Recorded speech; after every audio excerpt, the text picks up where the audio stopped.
Welcome to East Africa Fruits.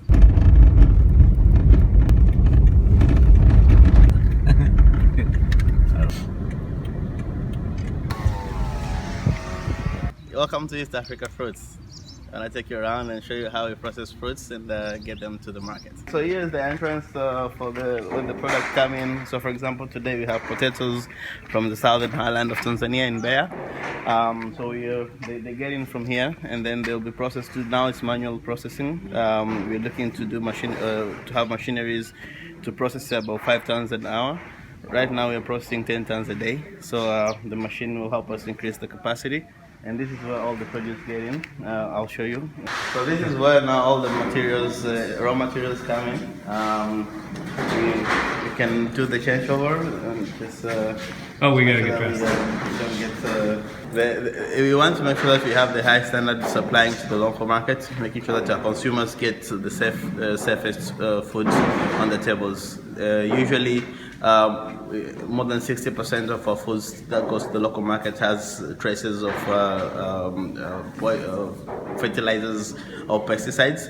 Now we want to make sure that as we continue to move forward, we can have 0% distribution of food which is less contaminated with pesticides. And that's why we make sure that we have international standards for the local production. So here is where now we store our produce temporarily.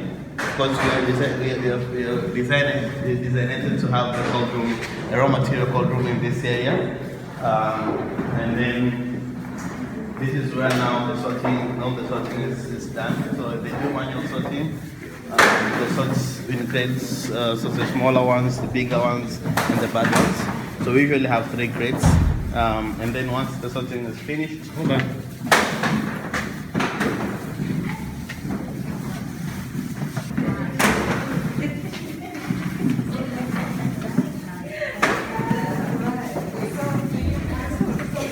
So with the machines, we'll be able to do the cleaning, because right now we can't clean because it's going to use a lot of water. So with the machines, we'll be able to get to clean the potatoes and supply cleaner potatoes in the market. How often is a truck showing up here? Like every day? Twice. Just that one truck twice? Because it has to go 400 miles away to pick potatoes and bring them back to Dar es Salaam. So it's like a full day, 12-hour drive. Okay.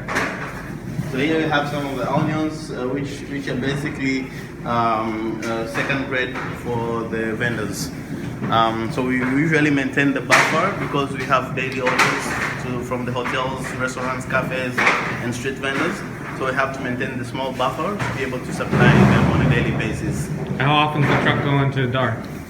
To the market. So the truck goes every morning. So we have 6 trucks that go out every morning to deliver produce to our customers. We are just about 40 miles from where the city center is. And this is the cold room. This is where now we store finished products. So we have. Wait, way louder. This is where we store finished products. So we have grade ones for mainly formal markets like hotels, restaurants, and we have second grade and mixed grade for the street vendors. So the vendors usually take mixed grade. They don't take grade 1 because it's a bit more expensive, and hotels and restaurants take grade 1 because the customers get the best quality on the table. This one is on your left is the drying machine. So it's a drying for pineapples and mangoes. It's a pilot project that we wanted to check whether we can also go for export market with the dried produce, especially for pineapples and mangoes.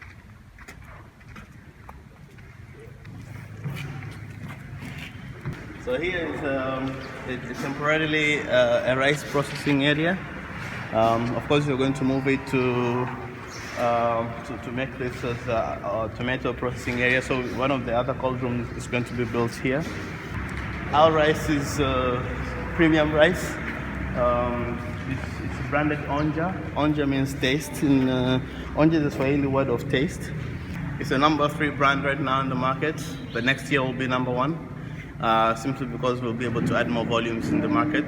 Most of the rice brands out there have no capacity to be able to supply to the premium markets, hotels and supermarkets, and that's where we're targeting to be able to become the leading brand in the market.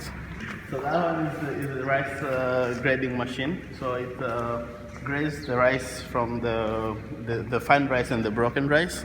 So that once we have the fine rice, it goes through the manual processing again, whereas they take out the dead parts and make sure that our rice is ready to cook.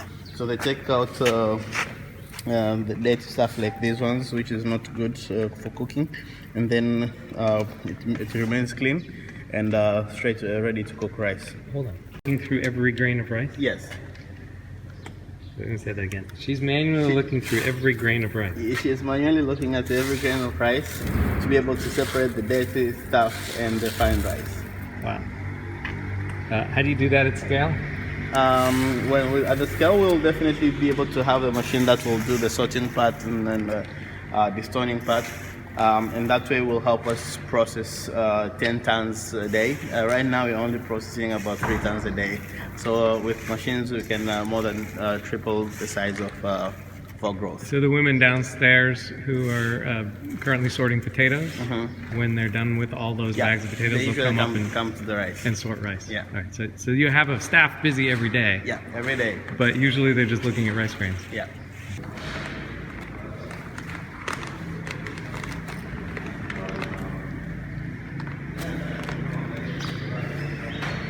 When did this all open? When did the facility get we started construction in early 2016. We completed in 2018, mid 2018, and we started to operate at the end of 2018. So it's about a year now, but since we started to Not operate. quite. It was October, I think. So Yeah. maybe 9-10 months. About 9-10 months, yeah.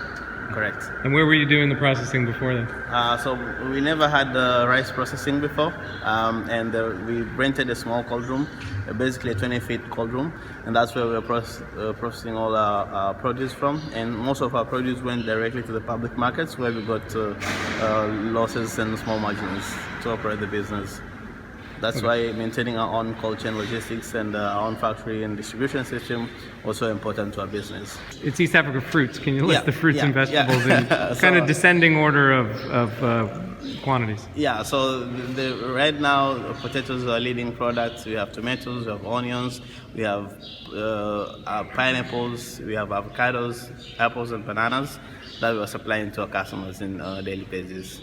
And how seasonal are these? They're not seasonal. So the good thing is that East Africa Fruits has been able to amass over 1,280 farmers in total, and they are all spread out apart from the northern part of Tanzania to the southern part. So whenever the southern part is not producing, the northern are, and vice versa. So from here to an average distance from here to where farmers are, an average distance is 400 miles. So it was one way 400 miles. And what's the farthest? The farthest is 600 miles. What was the dream when you designed this giant facility? So the dream is to half of this area is to do tomato processing. So there will be a cold room that will store 40 tons of tomatoes, and then the other half is for the onions. And then we'll go through that door. There's another space outside there, which is about 600 square feet. Which will do rice. So the rice production will be totally separated from the produce production. Okay. And then I think we said this earlier, but these ones here were meant for the offices.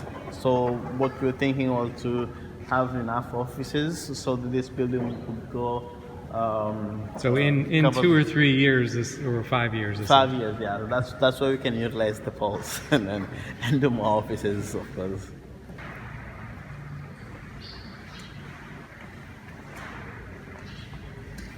Here we have offices, sales operations, and accounting offices. So to get in, here we have a bit senior operations officer. And then we have Geoffrey, our sales driver. Hi. And then we have Diana, accounting officer, and Nema as well as accountant. And here's another Diana, who's this Chief Accounting Officer. Well, I think you should plan to come back again soon. Definitely. There are lots of developments we'll make, exciting developments. We want to make sure that we continue to be the leading distributor of produce in Tanzania, and we would love to see you again to witness our developments over time.